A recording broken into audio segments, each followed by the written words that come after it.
통일부 글쎄요. 통일부라고 이제 부를 수가 있을지 이런 생각이 드는데 네. 이번에 조직 뭐 어떻게 보면 재정비라고 네. 해야 되나요? 네. 뭐 이 합쳐지는 부서도 있고 뭐 또 커지는 부서도 있고 막 그렇던데 어떻게 좀 판단하셨습니까? 우선은 헌법과 법을 위반하고 있습니다. 아, 그러니까 우리가 대한민국 헌법에 대해서 네. 대한민국 헌법은 저는 평화 헌법이라고 생각합니다. 그러니까 대한민국 헌법 전문에는 우리 국민들에게 평화적 통일에 대한 사명을 부여하고 있습니다. 그리고 이 평화적 통일을 국민들에게 부여하면서 이것을 실현하기 위해서는 네. 정의와 인도와 동포애와 민족의 단결로 평화적 통일이 이루어야 된다. 우리 헌법 전문에 그렇게 나와 있습니다. 네. 그리고 우리 헌법 전문에 나와 있는 이 평화적 통일은 역사성이 있는 겁니다. 이거는 우리가 1919년 3.1운동 이후에 네. 정말 우리 국민들은 우리 민족은 저는 위대했다고 생각합니다. 3.1운동과 같은 그런 어떤 비폭력, 평화 그리고 민주 민권의 의식을 담는 그런 저항운동을 펼치고 그런 저항운동을 하고 난 바로 직후에 4월 11일 날 대한민국 임시정부를 수립했습니다. 그리고 대한민국 임시정부 제1조가 대한민국 민주공화국을 한다. 네. 그래서 우리가 이 민주공화국이라는 것을 정말로 아시아에서 최초로 이 민주공화국을 선포, 세계적으로도 매우 빠른 시점에서 민주공화국을 선포했습니다. 네. 그러면서 그 대한민국 그 임시정부 헌장에는 자주적 독립을 추구한다 그렇게 되어 있습니다. 그리고 자주적 독립을 추구하기 위해서는 정의와 인도와 민족의 단합을 추구한다고 되어 있습니다. 그러면 이 대한민국 상임시정부의 대한민국 임시정부의 이 헌법 정신이 현재 대한민국 정부의 네. 헌법 전문으로 그 정신이 그대로 고스란히 개정되고 있습니다. 헌법 정신에. 그렇죠. 자주적 독립이라는 임시정부의 헌법은 지금 평화적 통일로 개정되고 네. 있고요. 임시정부에서 이야기했던 정의, 인도, 동포애, 민족의 단결 그 문장 그대로 현재 우리 헌법에 지금 전문에 명시하고 있는 겁니다. 그리고 이 헌법 전문에 따라 가지고 헌법 4조에서 대한민국이 자유민주주의적 기본 질서에 입각해서 평화적 통일을 추구한다고 되어 네. 있고 대통령에게 그 의무를 부여하고 있습니다. 평화적 통일에 대한 의무를. 그런데 이번에 통일부 직제를 이렇게 쭉 개편하는 것은 이런 대한민국 임시정부부터 대한민국까지 지금 100년이 넘는 우리 대한민국의 역사 속에서 면면 이어져 오고 있는 네. 자주독립과 평화적 통일의 그 정신, 정의와 인도와 동포애와 민족의 단결을 추구한다는 이 정신을 지금 훼손하고 있는 겁니다. 네. 그리고 이 정부 조직법에 따르면은 통일부는 남북 회담이라든가 어떤 남북 교류 협력이라든가 네. 북한에 대한 정세 분석이라든가 이런 업무들을 하도록 되어 있습니다. 그런데 이번에 그런 평화적 통일을 추구하기 위해서 헌법 정신을 실현하기 위해서 통일부라는 조직을 만들고 그 통일부 조직에 대한 업무로서 교류 협력이라든가 네. 뭐 이런 여러 가지 인도적 협력이라든가 이런 것들을 하기로 한 부서들을 모두 다 깡그리 없애버리고 뭐 통폐합을 대부분 했다고 다 해야 되나요? 예 통폐합 네. 해버렸죠. 기능을 축소한 거죠. 축소했다. 네. 인원도 빼버리고. 네, 그게 이제 MB 정부하고 사실 굉장히 비슷합니다. MB 정부 때도 이런 얘기. 예, MB 정부 때도 출범할 때 통일부 뭐 없앤다, 없앤다 만다 그래. 뭐 그런 얘기 있었어요. 그렇죠. 근데 예. 결국 이제 여론 때문에 없어지는 못했습니다. 네. 그런데 MB 정부 때 여론 때문에 없어지지 못하고 축소했는데 몇 명 축소했는지 아십니까? 몇 명 축소했나요? 한 80명 축소했어요. 그때랑 500 몇 명 중에서 이번이랑 비슷하네요. 똑같지 않습니까? 네. 지금도 또 80명 축소하고 있습니다. 그러니까 뭐라 MB 그럴까요? 때로 돌아가고 있다. 이렇게 MB의 볼 수 있겠네요. 대자뷰인데 근데 통일부도. 예. 근데 이게 MB 때 나쁜 점들하고 네. 이게 나쁜 점들만 지금 되살아나고 있다는 그런 생각이 들어가지고 그래서 통일부를 지금 현재 수준으로 본다면은 통일부를 없애는 거나 다름없고 그리고 이 통일부가 현재 시점에서 본다면은 무슨 정부 다른 부처 뭐 외교부의 한 국 정도로 네. 통일부의 위상을 자리매김하려고 하는 게 아닌가 하는 우려가 지금 생기는 정도입니다. 네. 그러면 이렇게 되면, 그러니까 정부에서 얘기하는 거 그거예요. 지금 뭐 효율성 얘기를 네. 하고 당장 한반도 이 남북 간의 관계가 네. 대화 국면으로 갈 가능성이 사실 크지 않다라고 보면서 물론이죠. 예. 그러면 통일부에 그 관계된 대화 관련된 네. 그 부서는 당연히 축소시키는 게 네. 효율적인 거 아니냐 네. 이런 논리인데 네.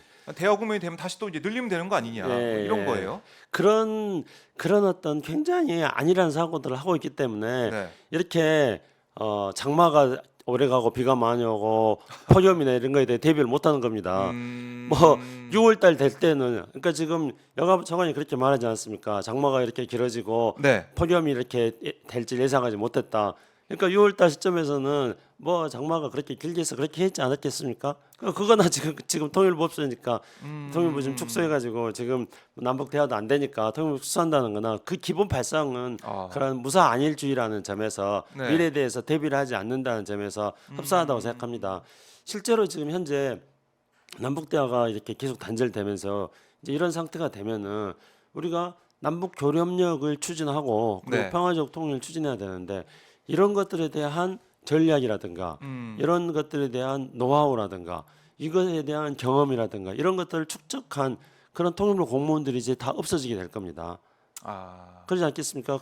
그러니까 이게 효율성 비효율성 문제가 아니라 네. 남북 간의 대화를 바란다면 음, 그러니까 평화적인 관계 개선 이걸 바란다고 하면은 그 조직이 있으면서 준비를 해야 되는데 계속 당연하죠. 워밍업 해갖고 있어야 되는데 네, 그걸 줄였다가 늘렸다 고물처럼 네. 하는 게 맞지 않다는 거네요. 그렇죠. 그러니까 가능하지도 저는 않고. 네, 뭐 일정한 조절은 필요하다고 생각합니다. 네. 근데 일정한 조정이 필요한데 이거는 지금 현재 음. 선을 넘어버렸습니다.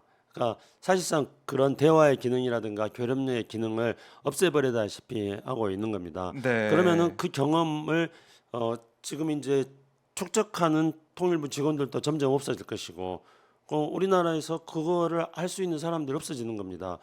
근데 그거를 그렇게 축소할 게 아니라 네. 조정이 저는 필요하다고 말씀드렸습니다만은 조정으로. 예, 그 기능들을 유지하면서 네. 다른 나라 사례 같은 것도 검토하고 또 모의 훈련도 하고 또 다른 나라 가서 연수도 하고 또 지금 이제 뭐 북한의 동향 같은 것들을 분석해가지고 북한이 지금 코로나가 끝나고 나서 북한이 해외에 사람들 조금씩 보내고 있습니다. 그래서 지금 9월달에 열리는 항저우 올림픽에도 항저우 아시안 게임에도 북한이 한 200여 명 가량의 선수단들을 지금 파견하려고 하는 것 같고요.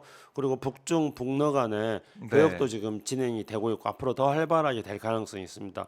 그럼 현재 나와가지고 그런 상황들도 파악을 하고 또 직간접적으로 뭐 북한 사람들도 접촉해보고 이런 노력들을 계속 해야 된다는 겁니다. 아하. 이런 것들이 그러니까 지금과 같이 대화가 진행되지 않는 국면에 해야 될 일들이 있습니다. 네. 그러니까 대화가 진행되지 않는다고 그 국면에서 해야 될 일들을 하지 않는 것은 무책임한 것이고 책임을 방기하는 거라고 볼 수밖에 없습니다.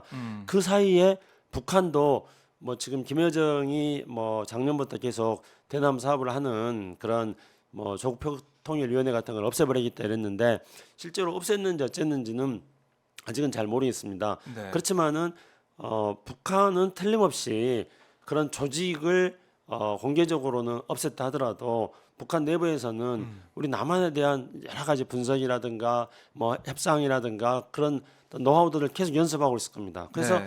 북한 사람들은 회담이라든가 대화가 단절돼 있고 그럼 오랜만에 그래 다시 북한 사람들 만나는 기회가 오는데 우리는 그러면 회담 경험이 축적되지 않은 상태인데 북한 사람들은 회담에 대한 어떤 굉장히 그 능수능란한 어떤 자세를 보입니다. 그거는 평소에 계속 훈련을 하고 있다는 겁니다. 그렇기 네. 때문에 지금 상황에서 뭐 남북 대화가 안 되고 있다. 남북 대화가 안 되고 있다는 건 삼척동자도 다 잘 아는 그렇죠. 사실입니다. 지금 현상이니까. 네. 그런데 우리 인천법에서 말씀드렸던 것처럼 대한민국의 100년이 넘는 유구한 역사적 전통에서 지금 개성되고 있는 것들이 평화적 통일을 추구해 나간다는 것들이고 이를 위해서 네. 교류 협력이라든가 대화라든가 여러 가지를 해야 되는 건데 안 되는 상황에서 안 된다고 주저앉아 있을 수는 없는 것입니다. 그래요. 자, 통일부 뭐 김용호 통일부 장관도 임명이 됐잖아요. 네. 임명이 됐습니다. 인사청문회 경과보고서 채택이 안 됐는데 네. 대통령이 임명을 했고 윤석열 정부 내에서는 종전선언 없다 이렇게 못을 또 받기도 했던데. 네.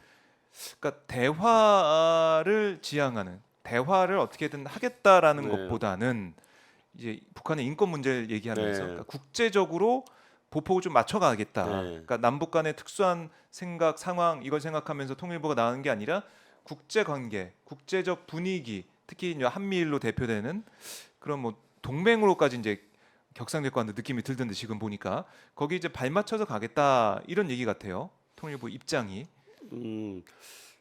다른 나라들하고 우리나라하고 상황이 똑같지 않지 않습니까? 그렇죠. 우리는 분단 국가의 한 당사자입니다. 네. 그리고 분단이 우리에게 안겨다 준 지난 정전 70년 동안의 비극적인 사건들을 극복해 나가야 된다는 것은 우리의 과제이고 소망입니다. 네. 그래서 그 다른 나라들하고 똑같이 할 수는 없는 노릇인데 다른 나라들하고 뭐 똑같이 맞춰간다 하지만은 지금 북일간에는 하여튼 뭔가 접촉이 계속 또 물밑 접촉이 있을 거고요. 이런 상황에서 상황에 대한 어떤 책임 있는 자세를 가져 나가야 한다면은 어떻게 우리가 이것을 준비할 것인가 네. 그 모습들을 드러나지는 않는다 하더라도 계속 정부 입장에서는 이런 태도들을 유지하는 것들이 책임 있는 자세를 보여주는 것이라고 말씀드릴 수 있습니다.